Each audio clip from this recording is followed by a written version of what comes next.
नमस्कार, नए तेवर नए अंदाज में पूरे 1 घंटे हर अहम खबर से आपको करने खबरदार। मैं हूं श्वेता सिंह। पुरानी कहावत है, उल्टा चोर कोतवाल को डांटे। पाकिस्तान की खुफिया एजेंसी आईएसआई भारत में साजिशों को अंजाम देती रही। आईएसआई के खिलाफ हमारे पास सबूतों की इतनी बड़ी फहरिस्त है कि उन्हें झुठलाना मुमकिन नहीं, लेकिन अब पाकिस्तान ने एक हिंदुस्तानी को गिरफ्तार कर उसे जासूस बताकर भारत को बदनाम करने की कोशिश की है।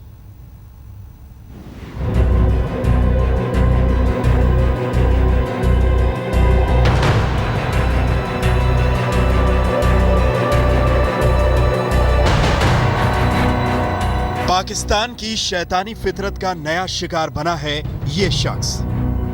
पाकिस्तान की हुकूमत, वहां की सुरक्षा एजेंसियां हिंदुस्तान में आतंकी साजिश की सबसे बड़ी सूत्रधार आईएसआई सब के सब कुलभूषण जाधव नाम के शख्स को भारत का जासूस करार देने पर तुले हैं, जबकि हकीकत कुछ और ही है। देखिए, जो आपके कब्जे में है, जो आपकी गिरफ्त में है, उससे आप कुछ भी कहलवा लें, तो ये इस वीडियो में जैसे मैंने क्या सच्चाई है उसकी टिप्पणी करना बहुत मुश्किल है। पाकिस्तानी सेना और सरकार ने एक दिन पहले प्रेस कॉन्फ्रेंस की और इस शख्स को रॉ का एजेंट बताते हुए कबूलनामे का वीडियो जारी किया, लेकिन आज तक की पड़ताल में पाकिस्तान के सफेद झूठ की परतें खुल गई हैं। पाकिस्तान का झूठ नंबर 1, कुलभूषण को कहां से पकड़ा। पहला और सबसे बड़ा झूठ तो पाकिस्तान ने कुलभूषण की गिरफ्तारी को लेकर ही बोला है। बलूचिस्तान के गृह मंत्री सरफराज बुख्ती का दावा है कि कुलभूषण को चमन से गिरफ्तार किया गया, जबकि पाकिस्तानी आर्मी का दावा है कि उसे सारावन से गिरफ्तार किया गया। चमन ईरान, पाकिस्तान और अफगानिस्तान की सीमा पर है, जबकि सारावन ईरान में। दोनों शहरों के बीच का फासला भी छोटा मोटा नहीं, बल्कि करीब 873 किलोमीटर का है। पाकिस्तानी एजेंसियों का दावा है कि कुलभूषण जाधव के पास हुसैन मुबारक पटेल के नाम पर एक हिंदुस्तानी पासपोर्ट था। भारत की खुफिया एजेंसियों का कहना है कि क्या एक वरिष्ठ अफसर इतना बड़ा नौसिखिया हो सकता है कि वो पाकिस्तान में एक हिंदुस्तानी पासपोर्ट लेकर प्रवेश करे, जब उसे इस बात का पूरा एहसास है कि उस देश में उसके लिए कितना बड़ा खतरा है। अगर वो वाकई में रॉ का अफसर होता तो क्या उसके लिए ये ज्यादा आसान नहीं होता कि वो पाकिस्तान में पाकिस्तानी आइडेंटिटी कार्ड लेके पहुंचे। पाकिस्तान का झूठ नंबर 2, कबूलनामे का फर्जी वीडियो। इस वीडियो को गौर से देखें तो यह साफ पता चलता है कि इस वीडियो के साथ छेड़छाड़ हुई है, और अगर कोई शख्स गिरफ्त में हो तो उससे जबरन कुछ भी कबूल करवा लेना कितना आसान है, ये समझना ज्यादा मुश्किल नहीं। मुझे तो ये पूरी साजिश लगती है, क्योंकि जो भी उन्हें डिस्प्ले किया है वो बड़ा अमेचरिश है। ये कंट्रोल में, मॉनिटरिंग में वीडियो बना है, लेकिन जो सो कॉल स्पाई एजेंट जो कह रहा है वो ड्यूरस में कह रहा है, फ्री विल से नहीं कह रहा है, उसको ट्यूटर किया गया है, तो वो ऐसा कह रहा है। पाकिस्तान ने झूठों का इतना बड़ा ताना बाना बुना कि उसमें खुद ही उलझता चला गया। यहां तक कि कुलभूषण जाधव की गिरफ्तारी की तारीख को लेकर भी पाकिस्तान के झूठ की पूरी कलई खुल गई। पाकिस्तान का झूठ नंबर 3, कुलभूषण की गिरफ्तारी पर गोलमोल। पाकिस्तान का दावा है कि कुलभूषण को 3 मार्च को गिरफ्तार किया, तो फिर पाकिस्तान को इस सवाल का भी जवाब देना होगा कि आखिर उसकी गिरफ्तारी का खुलासा 24 मार्च को क्यों किया। करीब 3 हफ्ते कुलभूषण की गिरफ्तारी पर चुप्पी की कुंडली मारे क्यों बैठा रहा पाकिस्तान। पाकिस्तान का झूठ नंबर 4, कुलभूषण के ठिकाने पर झूठ। पाकिस्तान का यह भी दावा है कि बलूचिस्तान और कराची में कुलभूषण किसी सत्य प्रकाश नाम के शख्स के संपर्क में था, लेकिन सुरक्षा एजेंसियां उसके बारे में पूरी जानकारी देने से आनाकानी क्यों कर रही।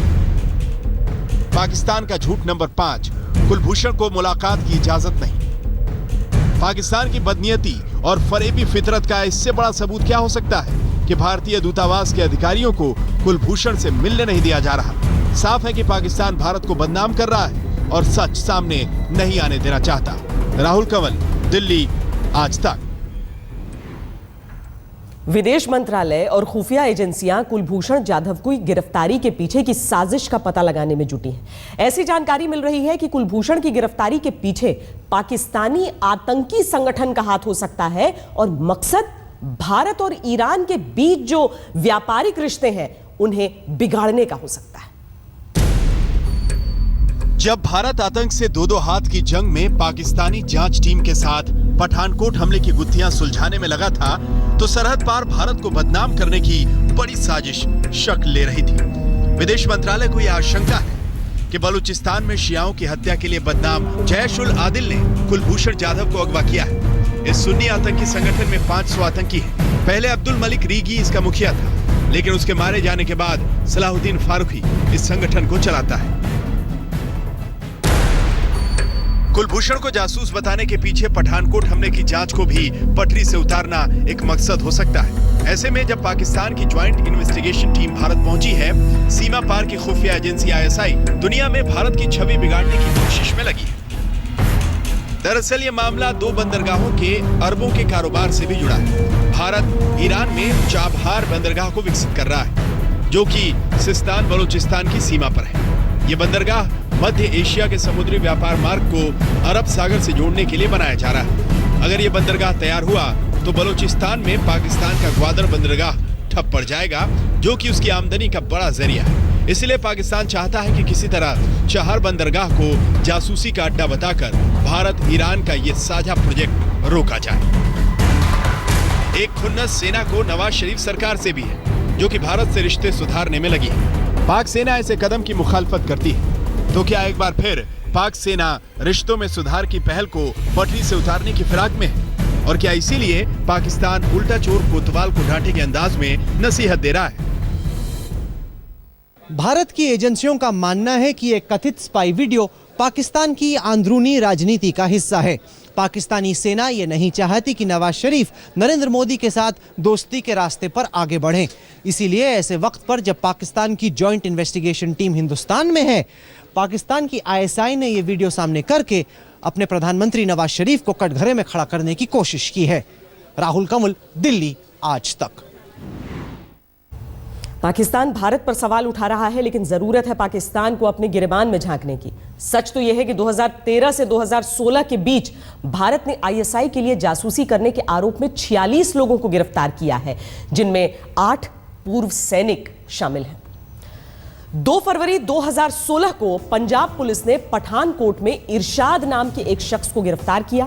इरशाद ISI का एजेंट था, जो कि सैनिक छावनी में रहता था। 1 फरवरी 2016 को NIA और भोपाल पुलिस ने भोपाल में एक शख्स को गिरफ्तार किया। 1 फरवरी को ही राजस्थान में पोस्टल विभाग के 4 कर्मचारियों को जासूसी के आरोप में गिरफ्तार किया गया। 28 दिसंबर 2015 को भटिंडा में एयरफोर्स के एक सैनिक को गिरफ्तार किया गया। 27 दिसंबर 2015 को पोखरण में एक पूर्व सैनिक धरा गया। राजस्थान के ही जोधपुर से 8 दिसंबर 2015 को ISI के 2 संदिग्ध जासूसों को गिरफ्तार करने की खबर आई। 6 दिसंबर 2013 को सेना का राइफलमैन सिलीगुड़ी में गिरफ्तार किया गया। पाकिस्तान द्वारा गिरफ्तार किए जाने के बाद अचानक से कुलभूषण जाधव सुर्खियों में आ गए हैं।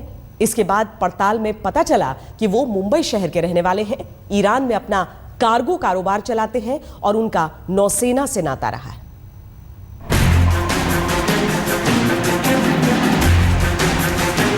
पाकिस्तान जिस कुलभूषण जाधव को जासूस बताकर भारत पर जासूसी कराने की तोहमत लगा रहा है, वो दरअसल जासूस नहीं, एक बिजनेसमैन है। यह हकीकत है कि कुलभूषण जाधव भारतीय नौसेना में अधिकारी रह चुके हैं।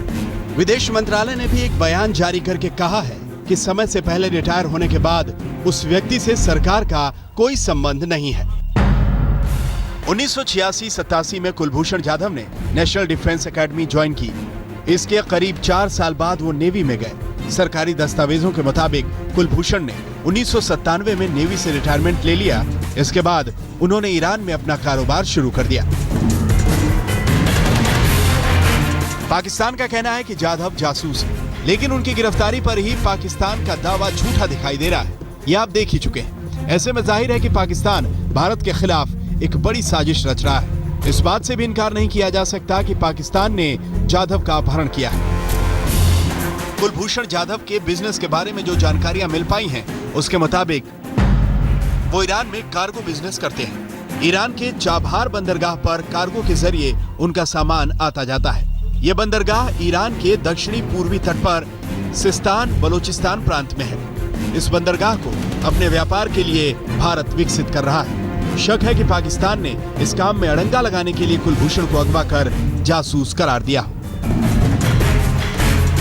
अभी तक इस पूरे मामले में पाकिस्तान ने कुलभूषण को भारतीय काउंसलर से भी मिलने नहीं दिया, जबकि वियना समझौते के मुताबिक उसे काउंसलर को रोकने का हक नहीं। जाहिर है कि पाकिस्तान अपनी चालबाजियों से भारत को बदनाम करने की साजिश रच रहा है और इस बार उसका मोहरा है भारतीय व्यापारी कुलभूषण जाधव। आज तक ब्यूरो। कितनी अजीब बात है कि भारत पठानकोट हमले की जांच में पाकिस्तान के साथ कदम आगे बढ़ा रहा है तो पाकिस्तान जासूसी के झूठे आरोप लगा रहा है। बात पठानकोट की चली है तो आपको यह बता दें कि कल गुरदासपुर के एसपी सलविंदर सिंह से पूछताछ होगी। 100 सवालों की लिस्ट तैयार की गई है। यह लिस्ट पाकिस्तान की JIT ने तैयार की है, लेकिन सवाल NIA के अफसर पूछेंगे।